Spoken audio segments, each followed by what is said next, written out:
بسم اللہ الرحمن الرحیم۔ نظام ربوبیت، پہلا باب، اسلام کیا ہے؟ اشیاء کائنات پر غور کیجئے، یہ شروع ہی سے ایسی نہیں تھیں جیسی آج نظر آ رہی ہیں۔ سورج، چاند، ستارے، زمین، خشکی، تری، پہاڑ، صحرا، شروع میں کچھ اور تھے، اور اس کے بعد نامعلوم کتنے ارتقائی منازل طے کرتے اپنی موجودہ شکل تک پہنچے ہیں۔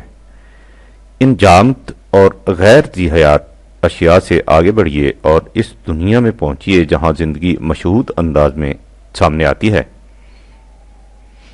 وہاں بھی یہی کیفیت نظر آئے گی۔ علماء نظریہ ارتقاء ایولیوشن تھیوری کا کہنا ہے کہ صفحہ ارض پر ابتدا پانی سے ہوئی، پانی اور مٹی کے امتزاج سے زندگی کے جرثومہ اولین کو پے کر آتا ہوا۔ زندگی کے یہ جراثیم مختلف نوعوں میں تقسیم ہو کر ایک درخت کی شاخ کی طرح مختلف سمتوں میں بڑھنے اور پھیلنے لگے۔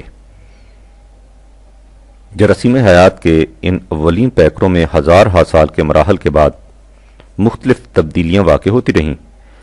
ان طویل المیعاد مراحل کو طے کر سلسلہ تخلیق حیوانی منزل تک پہنچا، اور اس کے بعد لاتعداد مدارج نشو و ارتقاء کرتے کاروان حیات مقام انسانیت میں داخل ہوا۔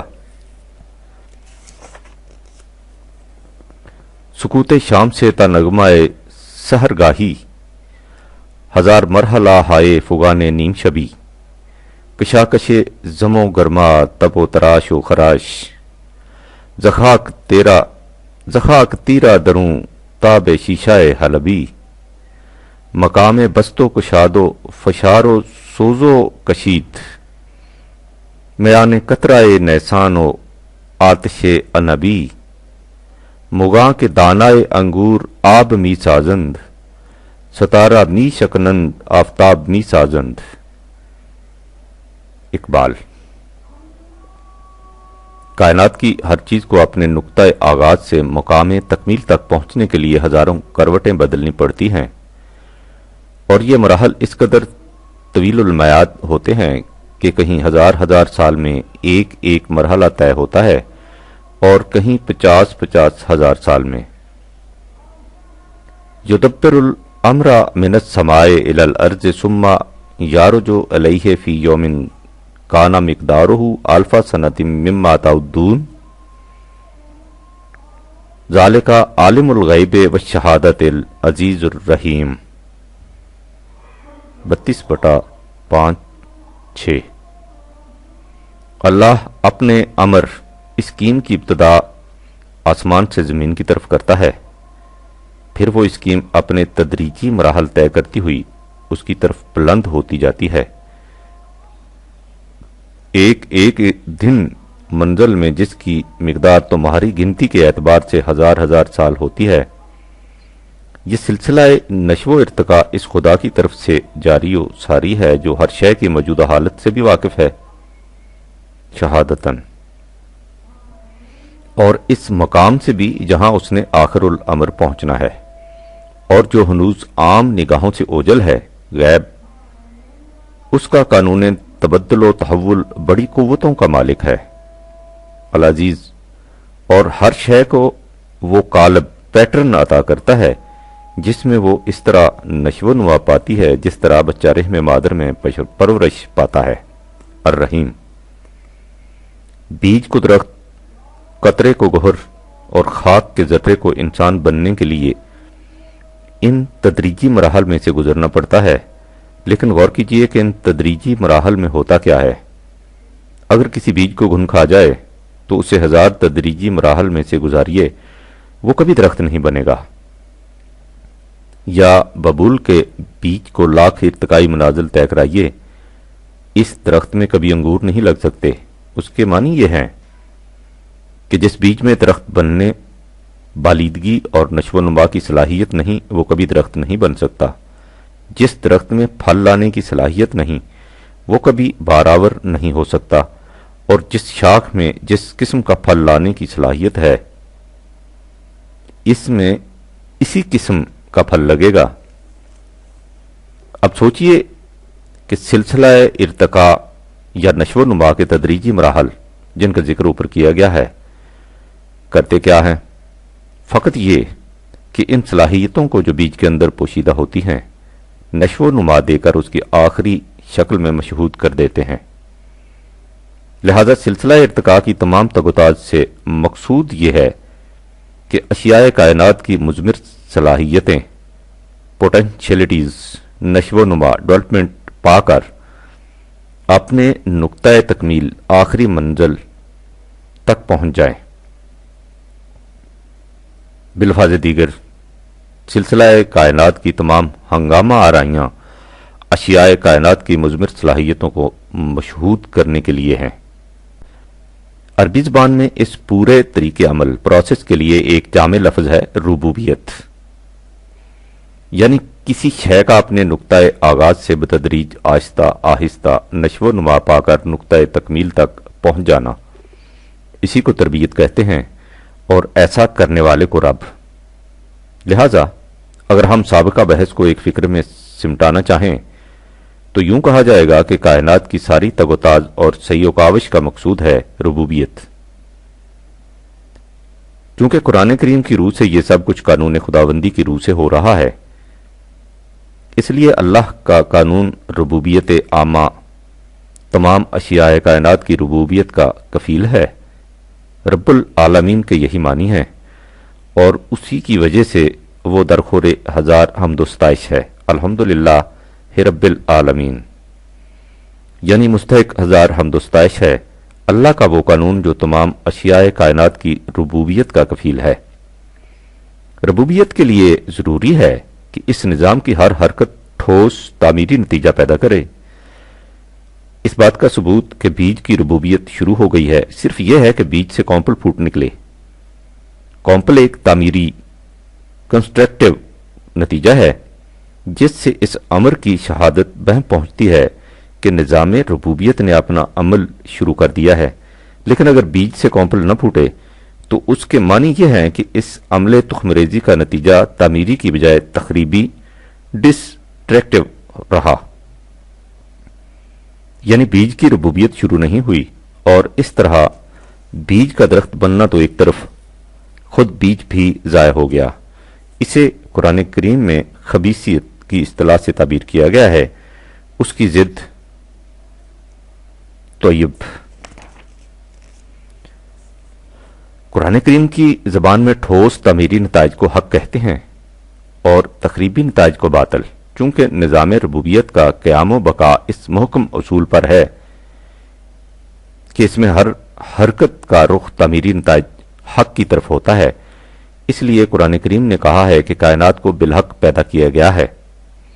خلق اللہ السماوات والارض بالحق ان فی ذالک لا آیۃ للمؤمنین 29/44۔ اللہ نے کائنات کی پستیوں اور بلندیوں کو تعمیری نتائج کا حامل بنایا ہے۔ یقیناً اس میں ان لوگوں کے لیے بڑی اہم نشانیاں ہیں جو قانون ربوبیت پر ایمان لاتے ہیں۔ پروفیسر وائٹ ہیڈ کہتا ہے کہ باطل کے غیر محکم ہونے کی وجہ یہ ہے کہ کائنات میں ایسا نظم پایا جاتا ہے جو حق پر مبنی ہے۔ لیکن ربوبیت کے ان مثبت اور تعمیری نتائج حق کے مشہود ہونے کے لیے دو باتیں ضروری ہیں۔ ایک یہ کہ ان تمام عناصر ایلیمنٹس اور عوامل فیکٹرز میں جو کسی شے کی ربوبیت کا ذریعہ بنتے ہیں باہمی تعاون ہو۔ مثلا بیج کی بالیدگی کے لیے مٹی، پانی، سورج کی حرارت اور روشنی اور ہوا کی ضرورت ہے، لیکن آپ کسی بیج کو جو بالکل صحیح و سلامت ہو، اس میں بالیدگی اور برومندی کی تمام صلاحیتیں موجود ہوں، کسی میز پر رکھ چھوڑیے، اس کے پاس ہی ایک دوسرے سے الگ ادھر ادھر تھوڑی سی مٹی اور پانی رکھ دیجئے، ان سب کو دھوپ میں کھلا چھوڑ دیجئے اور ہوا بھی لگنے دیجئے، لیکن ان تمام اشیاء کی موجودگی کے بعد بھی اس بیج سے کونپل نہیں پھوٹے گی۔ بیج کی بالیدگی کے لیے ضروری ہے کہ بیج کے ساتھ مٹی، پانی، روشنی، حرارت، ہوا اس طرح تعاون کریں کہ وہ ایک دوسرے میں جذب ہو جائیں۔ ان اجزاء کے اس قسم کے باہمی تعاون کوآپریشن بلکہ ائتلاف ایبسوپریشن سے بیج کی مثمر صلاحیتوں کی ربوبیت ہو سکے گی۔ لہذا کائنات کے نظام ربوبیت میں مختلف اجزائے متعلقہ کا باہمی تعاون و ائتلاف لا ینفک ہے۔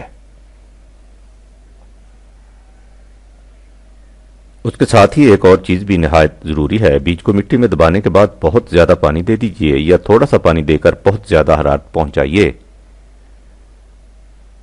آپ دیکھیں گے کہ اس طرح بھی ربوبیت کے تعمیری نتائج پیدا نہیں ہوں گے۔ وہ بیج کبھی کونپل بن کر بے نقاب نہیں ہوگا، گل سڑ کر ضائع ہو جائے گا۔ اس سے ظاہر ہے کہ تعمیری نتائج کی ترتیب و ظہور کے لیے ضروری ہے کہ مختلف اجزائے متعلقہ میں خاص تناسب و توازن پروپورشن اینڈ بیلنس قائم رہے۔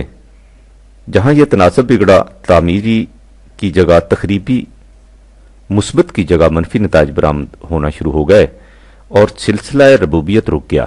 قرآن کریم نے اس توازن و تناسب کو کہیں حسنات سے تعبیر کیا ہے اور اس کے مقابلہ میں عدم توازن کے لیے سیئات کا لفظ آیا ہے، کہیں اسے اعمال صالحہ کہہ کر پکارا گیا ہے، یعنی ایسے کام جن سے ہمواریاں پیدا ہوں اور صلاحیتیں ابھریں۔ اس کے مقابلے میں فساد کا لفظ آیا ہے جس کے معنی ناہمواری ہیں، کہیں اسے قوام سے تعبیر کیا گیا ہے جس کے معنی توازن کا صحیح ہونا اور قائم رہنا ہے۔ اسی سے دین قیم ہے، یعنی وہ نظام جو خود بھی تناسب و توازن کی صحت پر استوار ہو اور افراد معاشرہ کی صلاحیتوں میں بھی صحیح توازن قائم کر سکے۔ اسی سے صراط مستقیم ہے، یعنی توازن، ایکول برم، قائم رکھنے والی راہ۔ چونکہ ربوبیت کے لیے توازن کا قائم رہنا ضروری ہے، اس لیے قرآن کریم میں ہے ان ربی علی صراط مستقیم 11/56، یعنی اللہ کا قانون ربوبیت توازن بدوش سیدھی راہ پر جا رہا ہے، اور جو معاشرہ اس قانون کا اتباع کرے گا اس میں بھی توازن قائم ہو جائے گا۔ یونانی مفکرین کا خیال تھا کہ کائنات کی حرکت دوری سائیکلک ہے، یعنی اس میں حرکت تو ہے لیکن اس حرکت سے کائنات آگے نہیں بڑھ رہی بلکہ ایک دائرہ میں گردش کرتی ہے۔ وہ سمجھتے تھے کہ کائنات نے جو کچھ بننا تھا بن چکی، اب اس میں نہ کسی قسم کا اضافہ ہو سکتا ہے نہ ترقی۔ اس کی حرکت محض محوری حرکت ہے جس میں آگے بڑھنے کا امکان ہی نہیں ہوتا، ایک ہی جگہ گھومنے کا تصور ہوتا ہے۔ یہ تصور ارتقاء کے تصور کے خلاف تھا۔ قرآن کریم نے کائنات کی حرکت کو صراط مستقیم قرار دے کر یہ بتا دیا کہ اس کی حرکت دوہری نہیں بلکہ آگے بڑھنے والی لائنر ہے۔ اس لیے کائنات کی ہر شے ارتقائی منازل طے کرتی آگے بڑھے جا رہی ہے۔ اس کے ساتھ ہی یہ بھی بتا دیا کہ کائنات صرف ایک ہموار راستہ پر ہی نہیں جا رہی بلکہ وہ راہ سیدھی بھی ہے اور بلندیوں کی طرف لے جانے والی بھی۔ اسی لیے اللہ کو ذل معارج 70/3 کہا گیا ہے۔ معارج کے معنی ہیں بلندیوں کی طرف لے جانے والی سیڑھیاں۔ لہذا قانون ربوبیت کی روح سے کائنات کی ہر شے ارتقائی منازل طے کرتی ہوئی آگے بڑھتی اور بلندیوں کی طرف ابھرتی چلی جاتی ہے۔ اس میں جو تخلیقی اعادے ہوتے ہیں وہ بھی آخر الامر اس کی تکمیل کے لیے ہوتے ہیں۔ سورہ سجدہ کی اس آیت کو سامنے لائیے جو پہلے درج کی جا چکی ہے، حقیقت واضح ہو جائے گی۔ یدبر الامر من السماء الی الارض، اللہ اپنی اسکیم کی تدبیر آسمان سے زمین کی طرف کرتا ہے، یعنی اس شے کا آغاز خدا کے متعین فرمودہ نقشے کے مطابق پست ترین نقطہ سے ہوتا ہے، اس کے بعد وہ قانون ربوبیت کے مطابق اوپر کی طرف ابھرنی شروع ہوتی ہے۔ ثم یارج الیہ، اس کا عروج اس کی طرف ہوتا ہے۔ اسی حقیقت کو سورہ فاطر میں ان الفاظ میں بیان کیا گیا ہے،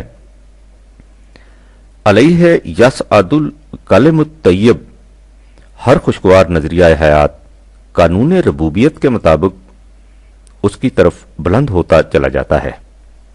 والعمل الصالح یرفعہ 35/10، اور اس کی بلند پروازی عمل صالح کے سہارے پر ہوتی ہے، یعنی قانون ربوبیت کے مطابق ہر شے ہمواریاں اور توازن پیدا کرنے والے پروگرام کے مطابق ارتقائی منازل طے کرتی ہوئی اپنے نقطۂ تکمیل کی طرف عروج کرتی چلی جاتی ہے، اس طریق پروسیس کو صراط مستقیم پر گامزن رہنا کہا جاتا ہے۔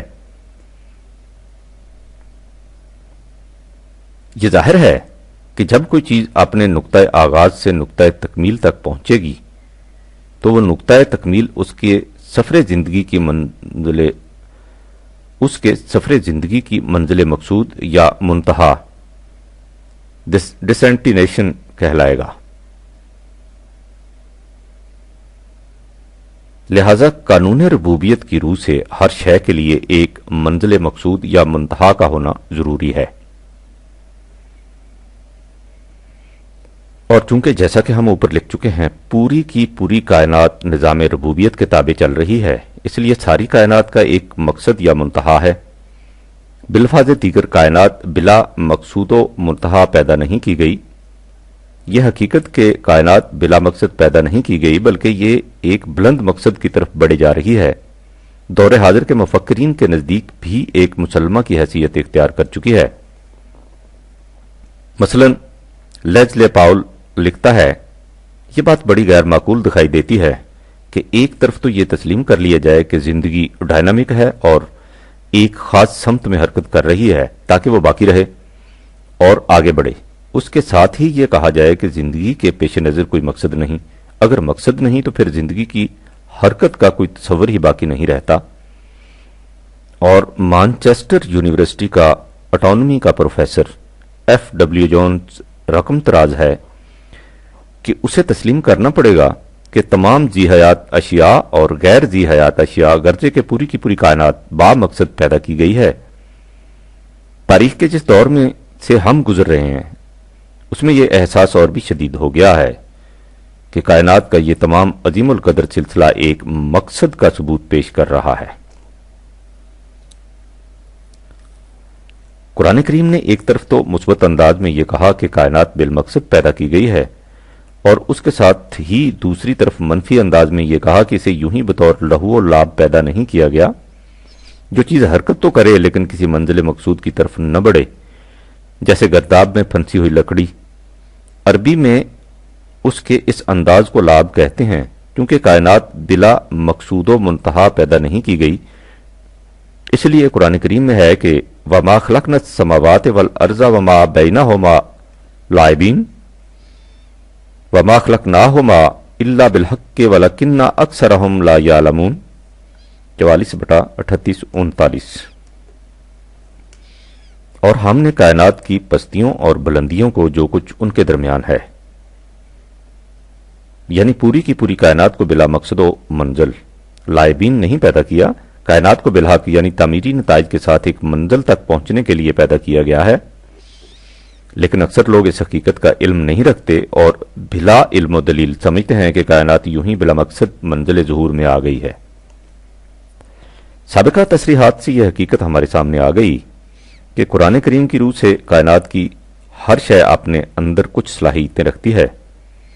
ہر شے کا مقصد زندگی یہ ہے کہ اس کی مثمر صلاحیتیں نشو و نما پا کر تکمیل تک پہنچ جائیں۔ جس نہج و اسلوب یا نظام و قانون کے مطابق کسی شے کی مثمر صلاحیتیں نشو و نما پا کر آہستہ آہستہ بتدریج اپنے نقطۂ تکمیل تک پہنچ جائیں، اسے نظام ربوبیت کہتے ہیں، اور ایسا کرنے والے کو رب۔ ربوبیت کے لیے ضروری ہے کہ اس شے کی ہر حرکت کا رخ تعمیری نتائج مرتب کرنے کی طرف ہو، کیونکہ تعمیری نتائج کے بغیر ربوبیت ناممکن ہے۔ تعمیری نتائج کو حق کہا جاتا ہے، اس لیے کائنات بالحق پیدا کی گئی ہے۔ نظام ربوبیت کے لیے یہ بھی ضروری ہے کہ مختلف اجزائے کائنات باہمی تعاون و ائتلاف سے ایک دوسرے کی ربوبیت کا ذریعہ بنے۔ نیز یہ بھی ضروری ہے کہ ان اجزاء میں ایک خاص تناسب اور توازن ہو۔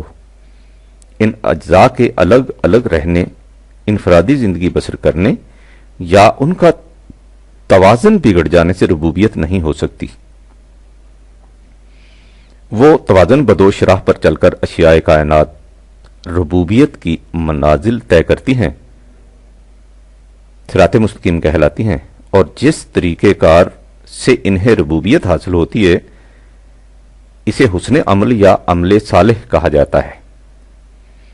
ربوبیت کی راہ یعنی اشیاء کائنات کے ارتقائی منازل کی راہ سیدھی بھی ہے اور بلندیوں کی طرف چڑھتی ہوئی بھی، اس لیے حسن عمل کا نتیجہ آگے بڑھنا اور سربلند ہونا ہے۔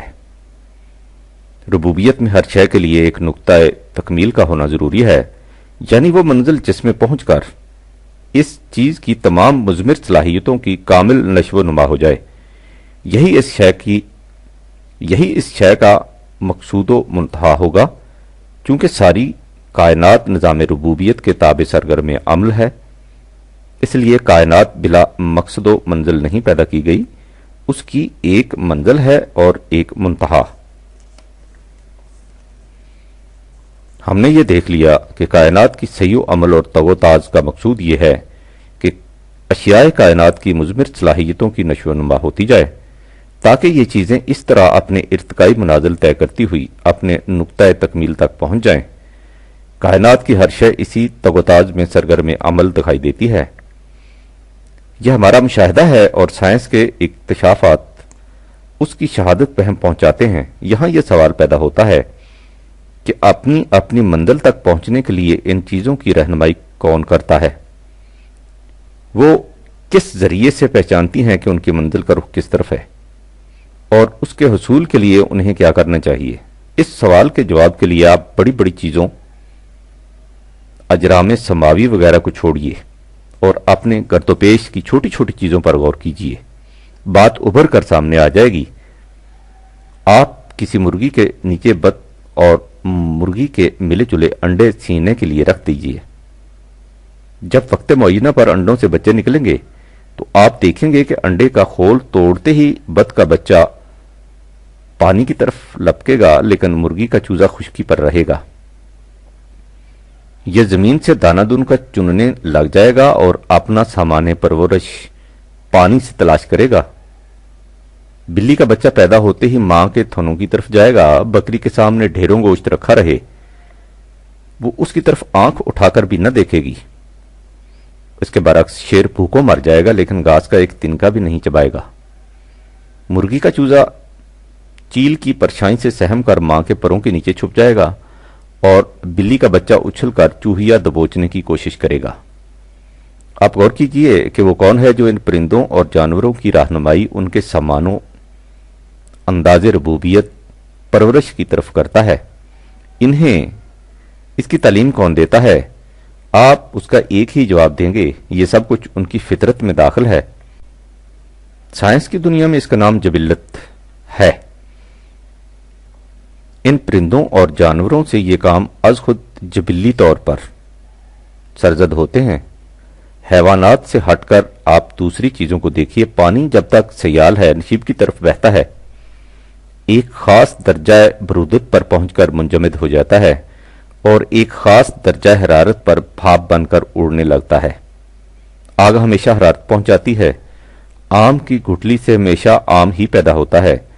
اشیاء کائنات کی ان خاصیتوں کو دنیا سانس میں قوانین فطرت لا آف نیچر کہا جاتا ہے، لیکن جبلت انسٹنکٹ ہو یا قوانین فطرت لا آف نیچر، یہ سب الفاظ ہیں جو ہم نے باہمی سمجھوتے سے وضع کر رکھے ہیں تاکہ ایک دوسرے کا مفہوم سمجھنے میں آسانی رہے، ورنہ یہ حقیقت اپنی جگہ پر قائم ہے کہ کوئی نہیں کہہ سکتا کہ ان اشیاء کے اندر یہ خاصیتیں کیوں ہیں اور کون ہے جو ان پرندوں اور جانوروں پر ان کی پرورش کی راہیں کشادہ کرتا ہے۔ ہم صرف اسی قدر کہہ سکتے ہیں کہ یہ سب کچھ ان کے اندر انہرنٹ از خود موجود ہے۔ قرآن کہتا ہے کہ جس نے ان چیزوں کو پیدا کیا ہے وہی ان کے سامان ربوبیت کی طرف ان کی رہنمائی کرتا ہے۔ تخلیق اور ہدایت پیدا کرنا اور رہنمائی کرنا دونوں خدا کی طرف سے ہیں۔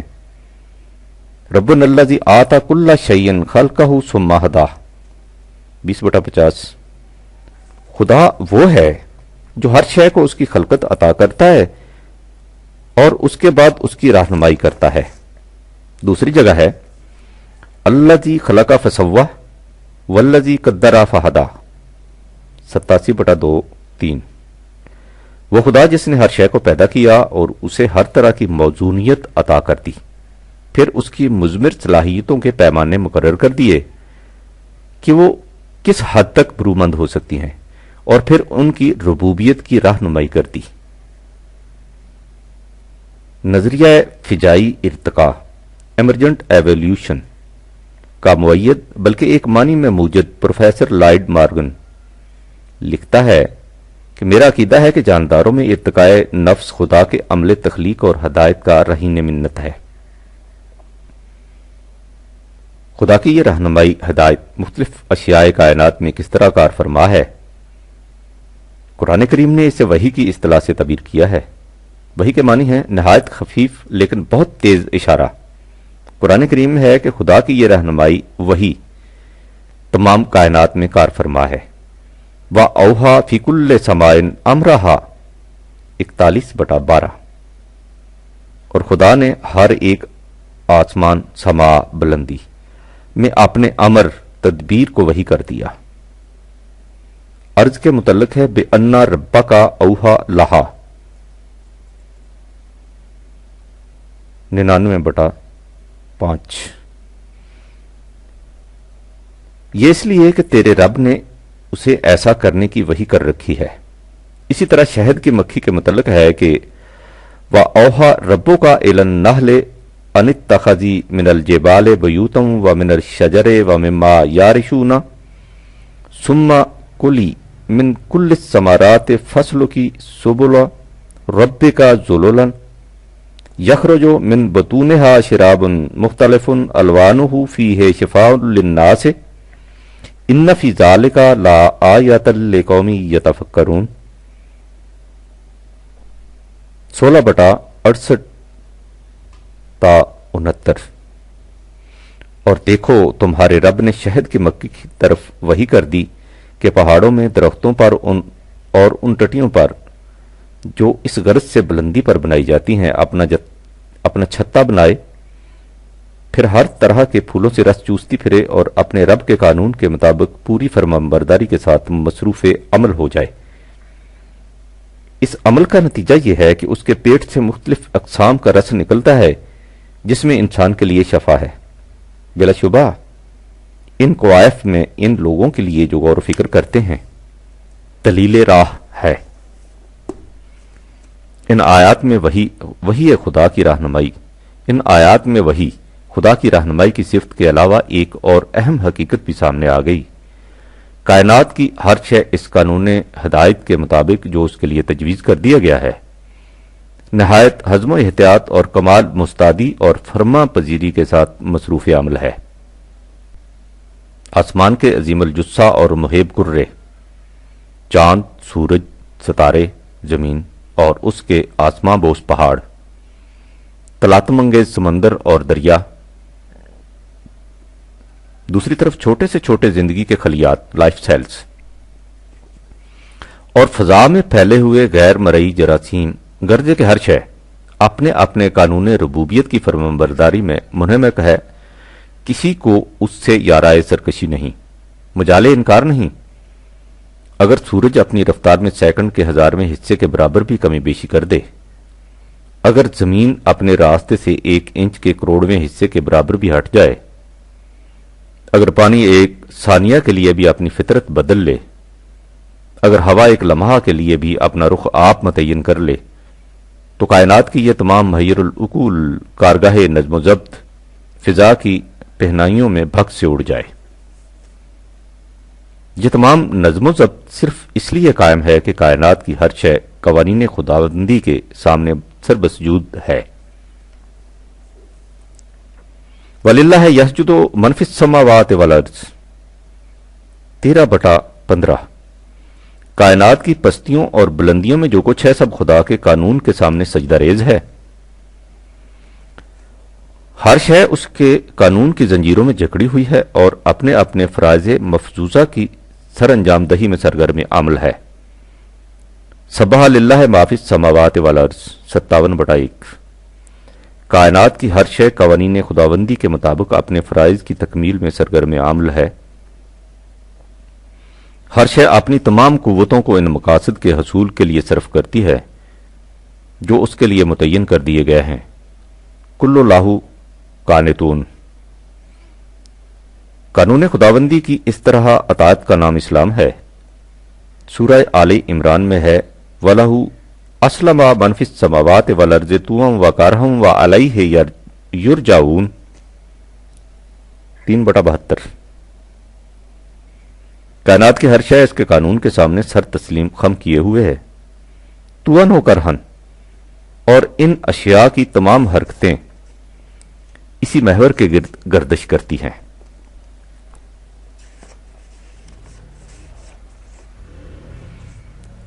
اس سے اس اسلام کے معنی سامنے آگئے جو آفاقی کائنات میں نافذ العمل ہے، یعنی اس قانون اور نظام کی اطاعت جس سے ہر شے کی مضمر صلاحیتیں نشو و نما پا کر نقطۂ تکمیل تک پہنچ جائیں۔ سلام کے معنی ہیں نقائص اور نامکملیت سے بری ہونا۔ مسلم مکمل کو کہتے ہیں جس میں کوئی کمی نہ رہ گئی ہو۔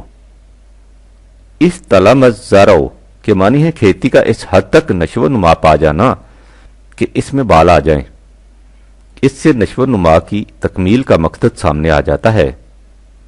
تسالمت الخیلو کے معنی ہے گھوڑوں کا آپس میں اس طرح پاؤں ملا کر چلنا کہ کوئی آگے پیچھے نہ رہے اور ایک دوسرے کو مشتل نہ کرے۔ اس سے باہمی ائتلاف کا تصور سامنے آ جاتا ہے جو ربوبیت کے لیے نہایت ضروری ہے۔ ان تصریحات سے یہ حقیقت ہمارے سامنے آ گئی۔ اسلام کے معنی ہے اس نظام کا قیام اور تکمیل جس میں ہر شے کی مضمر صلاحیتوں کی کامل نشو و نما ہو جائے۔ کائنات کی تمام اشیاء اس نظام کے قیام و تکمیل کے لیے بلا چون و چرا سرگرم عمل ہیں۔ اسی کا نام صراط مستقیم پر چلنا ہے۔ ہم نے اس وقت تک صرف اشیاء کائنات کا ذکر کیا ہے، انسان کا ذکر نہیں کیا۔ اس میں شبہ نہیں کہ انسان بھی کائنات کا ایک جزو ہے، لیکن اس میں اور دیگر اشیاء کائنات میں ایک ایسا بنیادی فرق ہے جس کی وجہ سے یہ کائنات میں ہوتے ہوئے بھی کائنات سے الگ ہے۔ یہ بنیادی فرق ہے اس کا اختیار و ارادہ۔ ہم نے دیکھا ہے کہ کائنات کی ہر شے قانون خداوندی کے اتباع اور اطاعت میں بلا چون و چرا سرگرم عمل ہے۔ ان میں سے کسی کو اس کا اختیار نہیں کہ وہ اس قانون سے ذرا بھی سرکشی اختیار کر سکے یا اپنے لیے کوئی دوسرا قانون تجویز کر لے۔ پانی کو یہ اختیار نہیں کہ جی چاہے تو نشیب کی طرف بہے اور جی چاہے تو فراز کی طرف رخ کر لے۔ آگ کو اس کا اختیار نہیں کہ کبھی حرارت پہنچائے اور کبھی ٹھنڈک کا موجب بن جائے۔ سورج کو اس کا اختیار نہیں کہ کسی دن جی میں آئے تو آدھا سفر کر کے پھر پیچھے لوٹ جائے۔ زمین کو یہ اختیار نہیں کہ کبھی تھوڑے سے وقت کے لیے سستانے کو ٹھہر جائے۔ مرغی کے چوزے کو یہ اختیار نہیں کہ وہ خشکی کی بجائے پانی میں جا گھسے۔ بکری کو یہ اختیار نہیں کہ وہ گھاس کی بجائے گوشت کھانا شروع کر دے۔ حتیٰ کہ شیر جیسے صاحب قوت و دبدبا شائع نیستاں کو بھی اتنا اختیار نہیں کہ وہ گوشت کی بجائے سیب اور انگور کھانا شروع کر دے۔ لیکن اس کے برعکس انسان کے بچے کو دیکھیے، اس میں شبہ نہیں کہ پیدا ہونے کے ساتھ ہی وہ بھی اپنے رزق کے سرچشموں کی طرف اسی طرح لپک کر جاتا ہے جس طرح ایک بکری کا بچہ، لیکن اس کے ساتھ ہی اس کی کیفیت یہ ہے کہ وہ سنکھیا کی ڈلی کو بھی اسی بے تکلفی سے منہ میں ڈال لیتا ہے جس طرح مصری کے ٹکڑے کو۔ وہ کبھی آگ میں ہاتھ ڈال دیتا ہے، کبھی پانی میں کود پڑتا ہے، کبھی آنکھوں پر مرچیں لگا لیتا ہے، کبھی صابن کھا لیتا ہے۔ یہ تو اس کے بچپن کی کیفیت ہے۔ بڑا ہو جاتا ہے تو اس کا اختیار و ارادہ اور گل کھلاتا ہے۔ جہاں تک اس کی جسمانی پرورش کا تعلق ہے اس کے لیے بھی وہی قوانین و ضوابط مقرر ہے جو دوسرے حیوانات کے لیے متعین ہیں۔ بھوک کے لیے کھانا، پیاس کے لیے پانی، تکان کے بعد نیند، اسی سے اس کے جسم کی پرورش ربوبیت ہوتی ہے۔ تحفظ خواہش، پریزرویشن آف سیلف کا جذبہ ہر ذی حیات کی جبلت میں موجود ہے۔ یہی جذبہ انسان کے اندر بھی ہے۔ یہ بھی اپنی جان کی حفاظت کے لیے سب کچھ کر گزرتا ہے، لیکن اس کے ساتھ ہی انسان ایک ایسی چیز بھی کر سکتا ہے جو کوئی دوسرا حیوان نہیں کر سکتا، یعنی خودکشی۔ یہ اس لیے کہ حیوانات قانون ربوبیت پر کاربند رہنے کے لیے مجبور ہیں، اور انسان صاحب اختیار ہے، جی چاہے تو قانون ربوبیت کی اطاعت کرے اور جی چاہے تو اسے توڑ دے۔ شین کے الفاظ میں جمادات اور حیوانات کی زندگی کا مقصد خدا کی طرف سے عائد کردہ ہوتا ہے، لہذا وہ ایک متعین پروگرام پر چلنے کے لیے مجبور ہوتے ہیں۔ ان کے برعکس انسان اپنے اختیار و ارادہ کی بنا پر اپنا مقصد اور نصب العین آپ متعین کرنے پر قادر ہے۔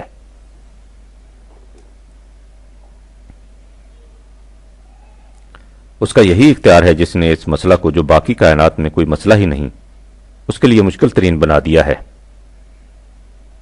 اس اجمال کی تفصیل ذرا آگے چل کر بیان کی جائے گی کہ وہ سوال یعنی مسئلہ ربوبیت جو باقی کائنات میں اس قدر سادہ اور آسان تھا، انسان کی دنیا میں اس قدر مشکل اور پیچیدہ کیسے بن گیا کہ اس کی ساری تگ و تاز اسی مسئلہ کے حل کی نظر ہو گئی۔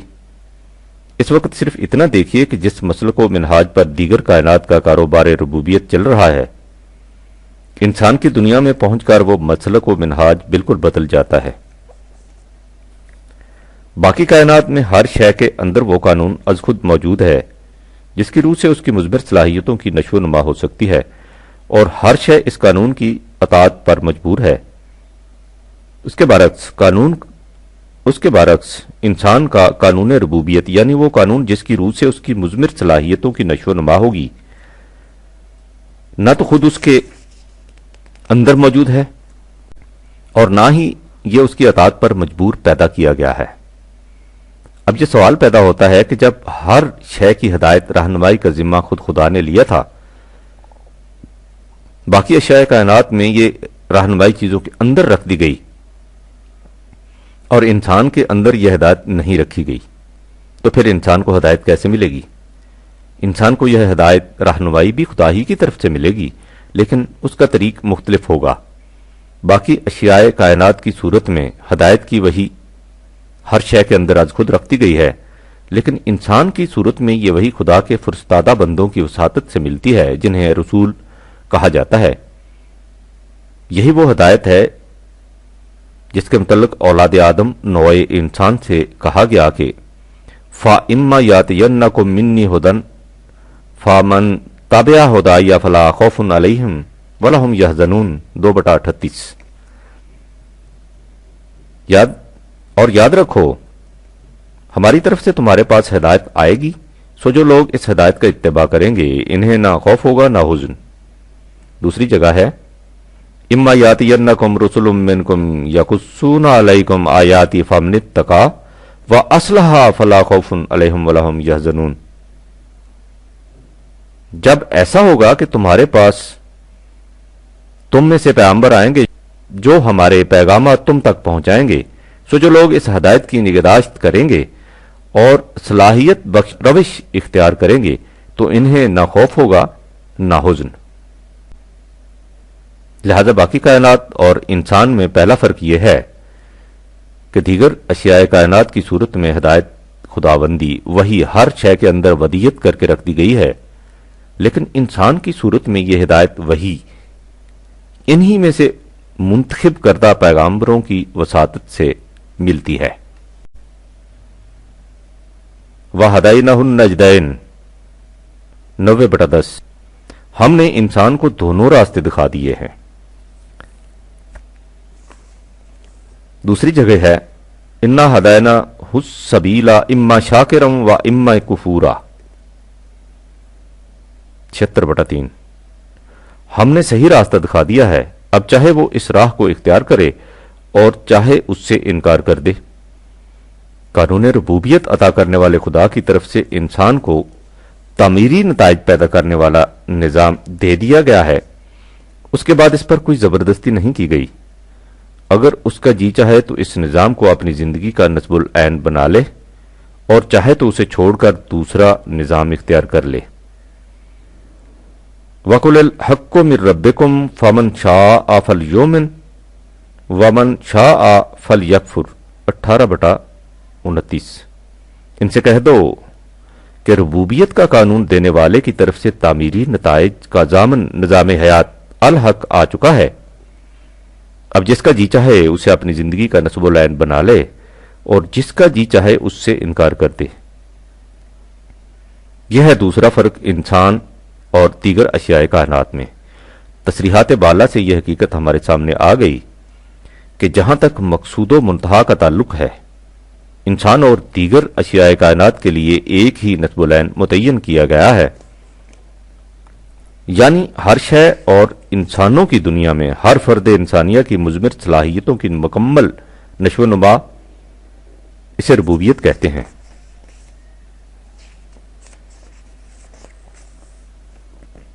اس مقصد کے حصول کے لیے خدا کی طرف سے رہنمائی ملتی ہے۔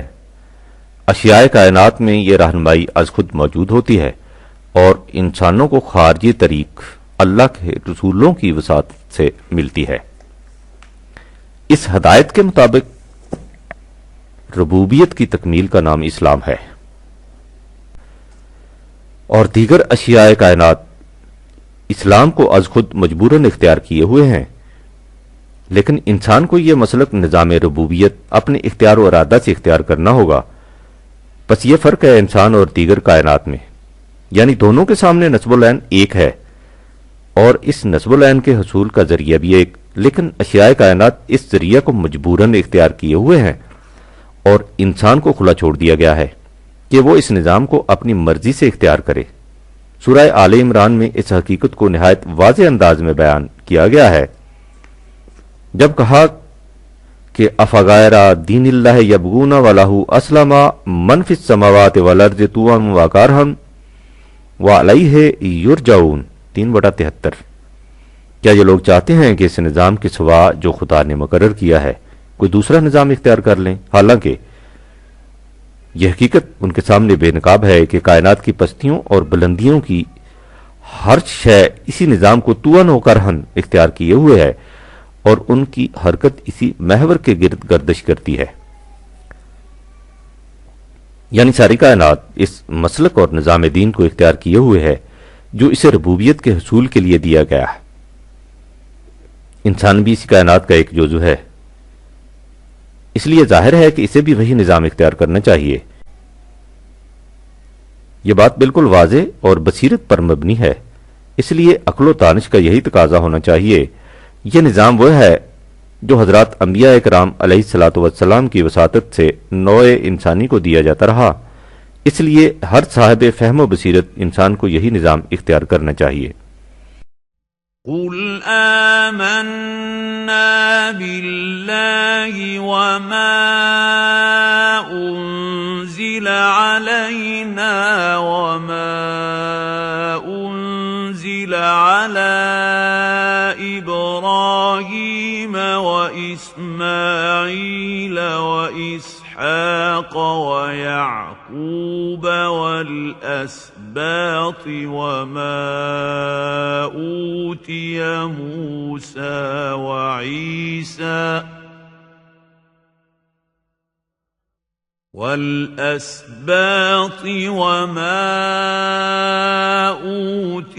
موسى وعيسى والنبيون من ربهم لا نفرق بين أحد منهم ونحن له مسلمون۔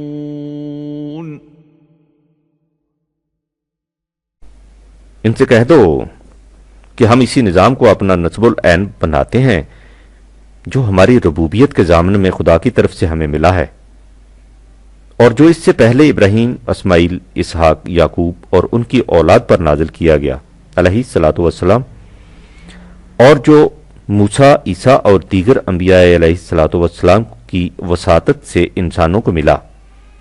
یہ ایک ہی نظام تھا جو شروع سے آخر تک انسانوں کو ملتا رہا، اس لیے ہم اس نظام کے لانے والوں میں باہم دگر کوئی فرق نہیں کرتے، ہم اسی نظام کے سامنے سر تسلیم خم کرتے ہیں۔ اس کا نام اسلام ہے، یعنی ربوبیت کی تکمیل کا وہ ضابطہ جو ساری کائنات میں جاری و ساری ہے اور جس کی اطاعت میں خود نوع انسان کی مضمر صلاحیتوں کی نشو و نما کا راز سربستہ ہے۔ لہذا اس نظام کے علاوہ اور کوئی نظام ایسا نہیں ہو سکتا جو اس مقصد کے حصول کا ذریعہ بن سکے۔ وَمَن يَبْتَغِ غَيْرَ الْإِسْلَامِ دِينًا فَلَن يُقْبَلَ مِنْهُ وَهُوَ فِي الْآخِرَةِ مِنَ الْخَاسِرِينَ 3/85 جو شخص اس ضابطۂ اسلام کے علاوہ کسی اور ضابطہ کو اپنا نظام بنائے وہ نظام قابل قبول نہیں ہوگا، کیونکہ وہ ربوبیت کے حصول کا ذریعہ نہیں بن سکتا۔ جو شخص کسی دوسرے نظام کو اختیار کرے گا وہ ابتداً کیسا ہی خوش آئند کیوں نہ ہو، آخر الامر نظر آ جائے گا کہ اس کا نتیجہ خسارہ ہی رہا۔ اس ساری گفتگو کا خلاصہ یہ ہے کہ اسلام اس نظام زندگی کا نام ہے جس میں ہر شے کی مضمر صلاحیتیں پوری نشو و نما پا کر اپنے نقطۂ تکمیل تک جا پہنچتی ہیں۔ کائنات اس نظام کو از خود اختیار کیے ہوئے ہے، لیکن انسان نے یہ نظام اپنے اختیار و ارادہ سے اختیار کرنا ہے، یعنی خدا کا ایک ہی قانون ہے جو ساری کائنات میں جاری و ساری ہے۔ انسان سے باہر خارجی کائنات میں یہ قانون از خود نافذ العمل ہے، لیکن انسان نے اس قانون کو اپنی مرضی سے اختیار کرنا ہے۔ لہذا جہاں تک انسان کا تعلق ہے، اسلام کے معنی ہے انسانی معاشرہ کو قانون خداوندی کے مطابق متشکل کرنا۔ انسانوں کے لیے یہ کائناتی قانون وحی کے ذریعے ملتا ہے، اور آج یہ وحی قرآن کریم کے اندر محفوظ ہے۔ بنابراین اسلام کے معنی ہے انسانی معاشرہ میں قرآن میں بتائے ہوئے طریقہ کے مطابق خدا کے نظام ربوبیت کو قائم کرنا۔